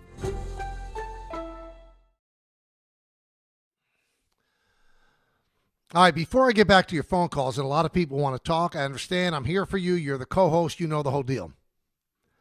I have to wonder what is happening in our business. All right, so we all know the situation with Mark Sanchez in Indianapolis, where he got stabbed. Now, that was the initial report. And before anybody knew exactly what was going on, people in our business, people that I respect, they had to send out their tweet. Oh, this is such a great guy. This is terrible what happened to him. Blah, blah, blah, blah. As if people give a crap what they think about every single thought in their mind. And then it comes out, and we still don't know for sure what's going on. Mark Sanchez was the one that got arrested. He's got a felony charge against him. We don't know how this is going to turn out, but the people that said that stuff, why would you have to do it immediately? Do you think the world is waiting on your opinion about everything? I mean, a guy I like, a guy I have great respect for, Ed Werder. Why? Why do you have to immediately ring in? And it wasn't just Ed Werder. There was a lot of people in our business who just had to get their thought out. Like, just think about everybody within the sound of my voice right now. Your mind vomits out so many thoughts throughout the day. But thank goodness we actually, some of us who have, responsibility, we don't just shout out everything we think. And I'm going to tell you a funny story. So we're all sitting there at Yes, watching the game, and this stuff comes out. And I said to Jack, Bob, and John Flaherty, I said, wow, every dealing I've ever had with Mark Sanchez, he's really a terrific guy. This really stinks. But here's the deal. I didn't send it out to the world and my 340,000 followers on Twitter because they don't need to know my every thought. Why would you let something that could be so potentially explosive, why would you feel you had to get your opinion out right away?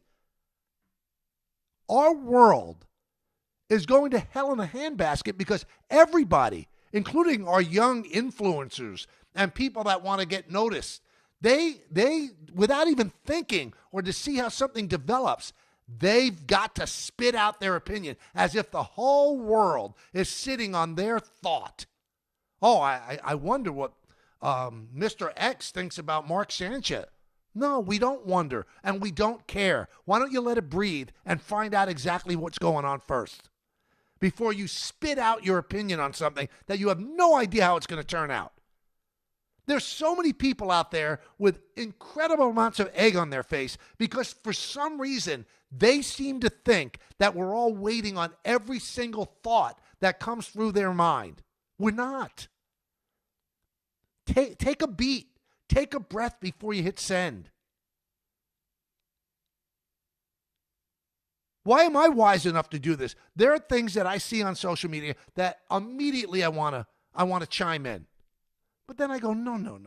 First of all, it's a fight you can't win. Second of all, nobody cares what I think. Nobody cares what I think. And I love people in our business that, who cares what we think politically? Who cares what side politically we're on? You'll never get that from me. You could surmise all you want, but I don't think that people really want to know. That's not why they tune into the show. Gee, I wonder who Michael supports. Who cares? Gee, I wonder, Mark Sanchez is in a hospital in Indianapolis. I wonder what Michael's thinking. No, you don't. You don't need to know. Let's wait till all the facts get in. Maybe I'll have an opinion then. People, stop. We're not waiting on every single thing that comes through your brain. Steve in Trumbull. Steve. Yeah, Mike. There are plenty of us who are supporting you on your view, and a handful of the haters out there who are bashing Boone, want to bash Boone, want to give you a hard time. I have a certain situation, and I see there's always 3%, 5% negative people out there who are going to throw this out there. I think there's more out here who are supporting what you're saying and want to get you all hyped up and want to just push your buttons. And I know you know that. So please calm down. We're with you. We know what's happening. But one thing, Steve, I'll let you finish. I do think that Boone's made mistakes in this series. I do. Taking out Fried in game one. pinch running a guy with a 2-1 count rather than right. Yeah, he's not been perfect, but to say that this is all on him, that's what I don't get. Yes, you're totally honest. We're all with you. I was at the game. We all said the same exact thing at the moment. It was a WTF. What the hell's going on? Right. And so we're with you. I think there's more of us with you than these haters and the people who want to push the button. This is so childish. But I want to ask you, what does the MLB want in the series? What is what they want, and what is the worst scenario for them? I don't understand and what the you're World asking me. Series. I don't understand. What do you mean? In a World Series, do they want the Dodgers, Toronto, Dodgers, Yankees? What is the best scenario for viewership? Well, I don't think. I mean, unfortunately, the best scenario for viewership does not involve the Toronto Blue Jays because you're losing half the audience. They don't watch Fox because they have their own broadcast in Canada. So you're losing half the audience, and baseball is a regional sport. So that shows you that when people say, oh, things are fixed in favor of the Yankees. Well, if it was fixed in favor of the Yankees, I think they'd rather have the Yankees facing Seattle or Detroit than Toronto because you're losing half the audience. The Dodgers are always somebody that, they've got stars, they've got Ohtani, the whole deal. But, they want to make Fox's ratings be as good as they can. So I guess the last team that they want in there would be Toronto because you lose half the ratings. Just the way it is. Now, you also say push the button. People aren't saying this about Boone to push my button. They truly believe it. There are people on social media that they're not shouting it out at me. This is not a Michael Kay issue. People really feel this way. And I have the wherewithal with this show to combat it to some extent. I don't think he's a perfect manager, but I do know one thing that nobody seems to want to take into account. A lot of it's collaborative, and I think that taking out Fried was a collaborative thing where, this is the lane for Weaver. This is when he has to come in. So that was a mistake. But taking out McMahon at first base with a 2-1 count, that's inexplicable to me. It doesn't make any sense. And then to say I changed my mind, that's not a good look. That's not a good look to change your mind. The game moves fast when you're in that dugout. You got to make that decision instantaneous. Am I going to risk, in a close game at that point, losing McMahon for defense to send in a pinch runner? And if you think, yes, I need the pinch runner to get him in the scoring position, then you got to make that move right away. You can't wait for a 2-1 count. Because I'm sitting back and I'm going, well, what's the advantage of waiting for the 2-1 count? What's he wait? There is none. Other than you just cost Caballero 3 pitches to watch the pitchers move. Even the best pinch runner in the world is not going to take off immediately. They have to read the pitchers move. So that was a terrible mistake by Aaron. Terrible. And then just to say, I'm glad they asked him. I'm not there at the press conference. For him to say, I changed my mind. Not a good look. Not a good look. But they didn't lose the game because of that. I look at things why they lost the game. Taking out Fried when they did was one of the reasons they lost that game in Game 1 against the Red Sox. Taking out Heel when he did was the right move. Taking out Fried when he did was the right move. Bringing in Weaver when he did was the right move because you've got to get that guy and he's got to get people out. That's on Weaver. Not everything is on Boone. I'm sorry. Not everything is on Boone. Mike in Plattsburgh. Mike. Hey, what's up, Mike? How you doing, Mike? You're the man, myth, and legend. I agree with you so much right there. Boone, he can only play with the pieces on the chessboard, and he's doing the best job he can do. So what do you think going forward? What Brad Osmus, is he just like the figurehead there on the piece? What's his role in there? Well, his role is to keep Boone on point, to know all the things that Boone has to process and all the numbers and stuff like that. And this is what we have and blah, blah, blah. The bench coach is the second mind of the manager. You have to keep the manager on point. That's the bench coach's job. But I mean, I'd be somewhat ridiculous to sit here and criticize Brad Ausmus. I'm not in that dugout. I don't know what Ausmus is telling Aaron Boone, but that's a bench coach's job. All right, this is what's coming up. This is the move they made. This is what we have available in the bullpen. This is what the numbers tell us. This is the lane we think. Are we going to pinch run here? We got this guy ready. All of that. That's what a bench coach does. He's there to keep the manager on point. Let's go to Mike in Connecticut. Mike. Hey, Mike. Thanks for taking the call. Thanks for making it. So two things. One, I want to touch on Boone quick before I touch on the lineup. But for everybody that's ripping Boone, let's look back at the decision to leave Schlittler in the eighth against Boston. Everybody says Boone's run by the analytics. And look, I have my criticisms of Boone, but that I thought was a massive decision by just him, because I can guarantee you there's not an analytics guy anywhere on the planet that would have said you send the rookie back out for the eighth inning in that game, because analytics don't believe in hot, analytics don't believe in all that stuff. Well, Boone went with his gut and went with his guy and saw that he was dialed in and zoned and ran him back out there, and it paid off. Mm-hmm. So everyone's ripping him for decisions that he's made that have been bad, but that was a huge decision he made that was good. My second point being, I think everybody ripping into the pitching, and yeah, they've been awful against Toronto, and I get that, but they were the reason that we got through Boston. I mean, the lineup's just been bad. Yep. The guys are not producing. And look, Judge has not been bad this postseason. Yes, in a couple spots to drive in runs, he's been bad, and that at bat in game one wasn't great. But you expect Bellinger to do more. He's got the one garbage time home run and the one double against Boston that Rafaela ran the worst route I've ever seen to. Rice has been almost a non-factor outside of that home run against Boston, and depending on who you listen to and talk to, there was some suggestions that Bellinger told him a curveball was coming anyways. Mm-hmm. Stanton has been completely a non-factor. Jazz has come up decent in a couple spots. Grisham's been a complete non-factor. I mean, these are all guys that had 25, 30, 40 home runs throughout the season, and they're just nothings right now. And if you're not going to drive in runs, how long can you expect your pitchers to just go no runs every single time they're out there and then have to scrape through winning the games 1 or 2-0, or expecting the Blue Jays to do what Boston did and kick and throw the ball around and then your pitchers to be elite? At some point, you got to give them some kind of run support. No, I couldn't agree with you more. And they've got to hit, and they have not hit as a collective. They have not hit. Again, I know exactly the phone calls I'm going to get either tomorrow, Wednesday or Thursday. If they lose, it's going to be on Judge. But it's awfully hard to place blame on a guy hitting 444. And everybody doesn't get a hit every single time. They just don't. That bad at bat with the bases loaded, that's on him. I get it. But to just put it all on him. Here's another thing that's funny, too. So there was a story that came out by Brandon Cuddy in The Athletic today, that after the Yankees had that terrible series in Miami, and then they went on to Texas, played poorly there, that Stanton called the meeting and aired out the team. Nobody else spoke, aired out the team.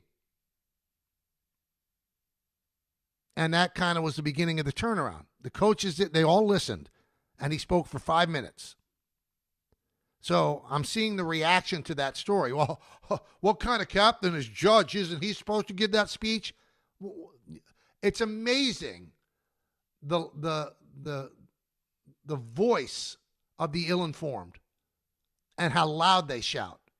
So the player you love the most, who exemplifies winning over the years for the Yankees, is Derek Sanderson Jeter, and he was the captain. Who do you think gave speeches as well as Derek Jeter in the clubhouse? Oh, yeah, Jorge Posada, who was his consigliere. And a great leader allows others around to do what they want to do and to give them a voice.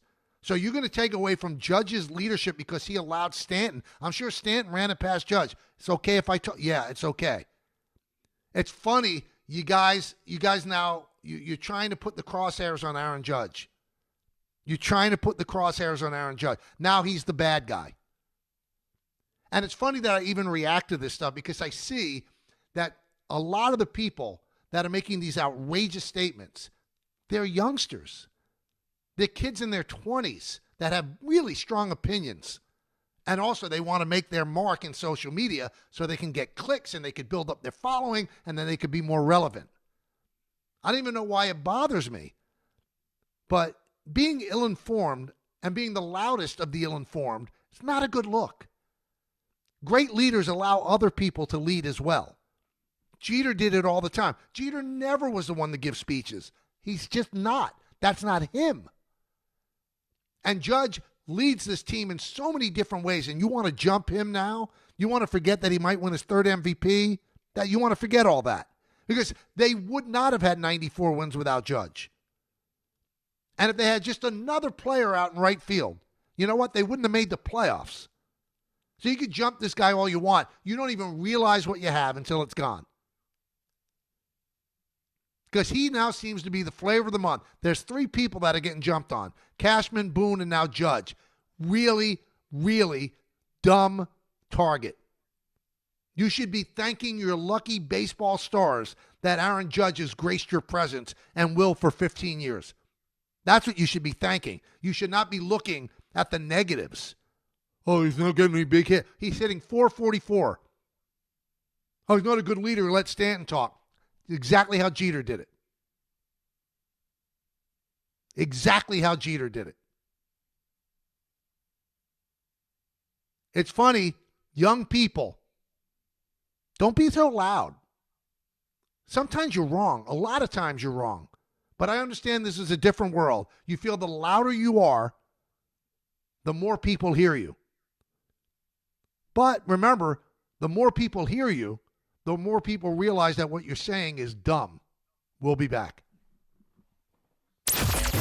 Monday on Don, Hahn, and Rosenberg, the Yankees are on the brink of elimination. If the Yankees are going to win the series, they have to win a game in Toronto, and that's been something that has absolutely eluded them all year. The Giants lost thanks to 5 turnovers against the Saints, and the Jets are the last winless team in football. Has there been a worse weekend in New York sports recently? Don, Hahn, and Rosenberg today at 3 on ESPN New York and streaming live on YouTube. The Fox Nation Patriot Awards returns for a new year. Are you ready to get the show started? Join host Sean Hannity and special guests and be part of the celebration live in New York. Tickets are available now. Go to foxnation.com/Patriot Awards. Friends, it's football season, the best time of the year. You should be out there tailgating, cheering on your team, and enjoying every Sunday. But if you're dealing with neck pain, back pain, sciatica, or nerve pain, even getting off the couch can feel like a challenge. You don't have to live like that. There's help. Dr. Jay Shaw at Sandwell Pain is New Jersey's top pain specialist. He's Ivy League trained, double board certified, and is dedicated to helping you get back in the game. Here's what makes the difference. No surgery, no scars, no long recovery, no pain medication. Just precise, non-surgical image-guided procedures that deliver real results. Dr. Shaw treats neck pain, back pain, joint pain, migraines, nerve pain, and sciatica with a plan that's customized for you. Same-day and next-day appointments are available, and with offices in Woodbridge, Livingston, and Inglewood, relief is always close. So don't let pain keep you on the sidelines this season. Visit SandwellPain.com to call, text, or book online. Most major insurances are accepted. That's SandwellPain.com. Relief is closer than you think, and it starts today. 1-877 Cards for Kids. KARS Cards for Kids. 1-877 Cards for Kids. Donate your card today. 1-877 Cars for Kids. KARS Cars for Kids. 1-877 Cars for Kids. Donate your car today. Ready to get rid of that old car? Donate it to Cars for Kids. Call 1-877-CARS-FOR-KIDS to reach a friendly live agent. Donation's super easy, and your car can be picked up as soon as tomorrow. Call us now, 1-877-CARS-FOR-KIDS. That's Cars with a K to donate your car today. 1-877 Cars for Kids. Donate your car today. Did you know you can donate real estate too? Go to carsforkids.org. That's carsforkids.org.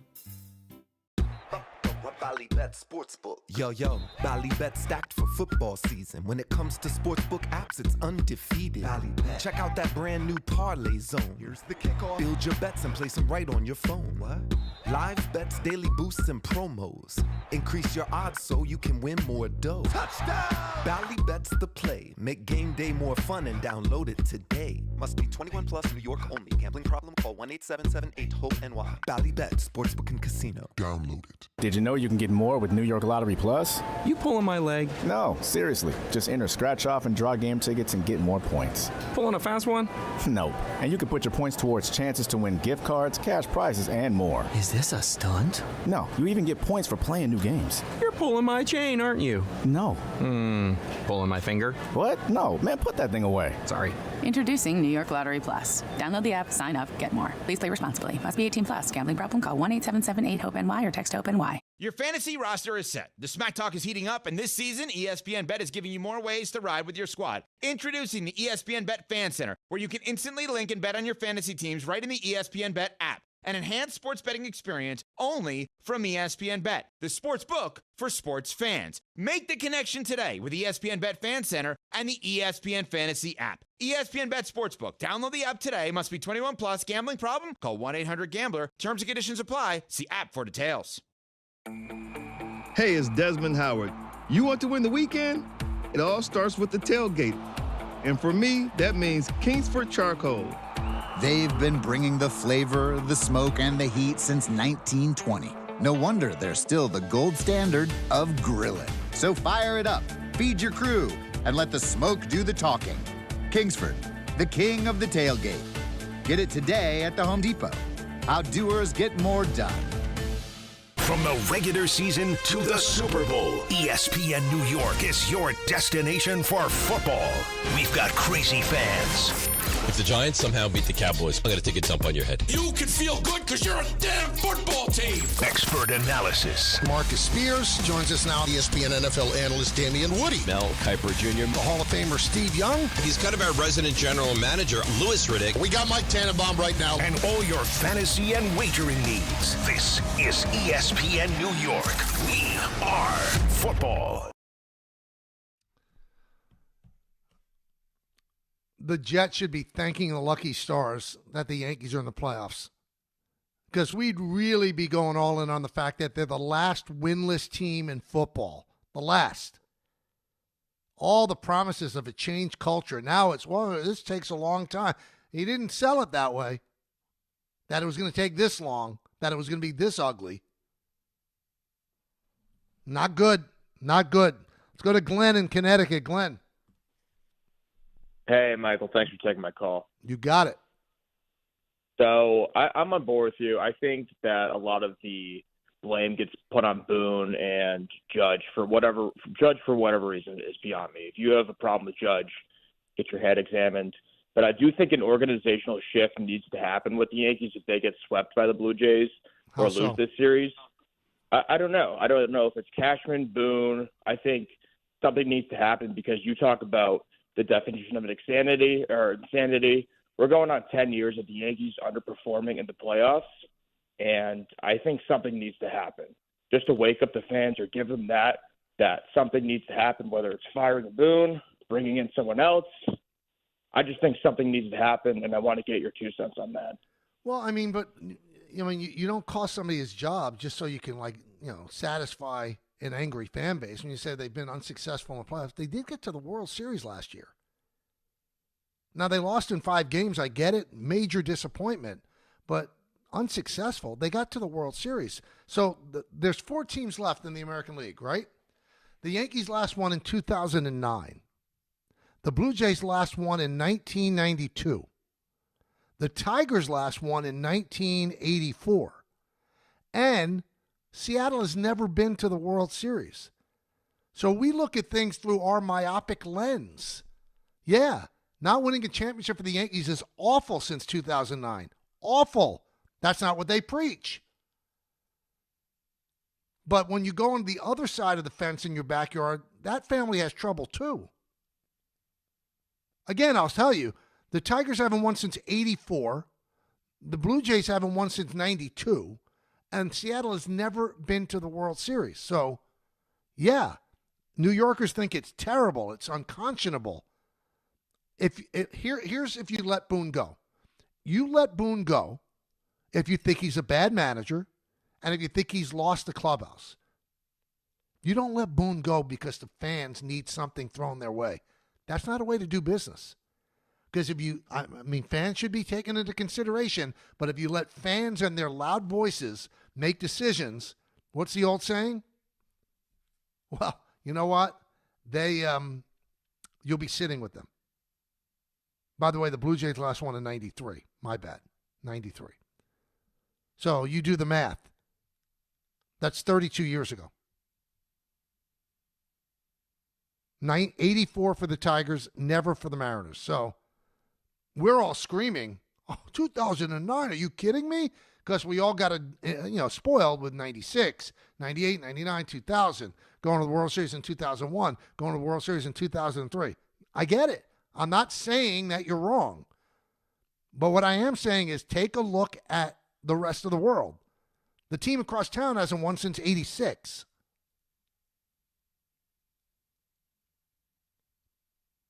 The Red Sox have won. They've won 40-1 in that time.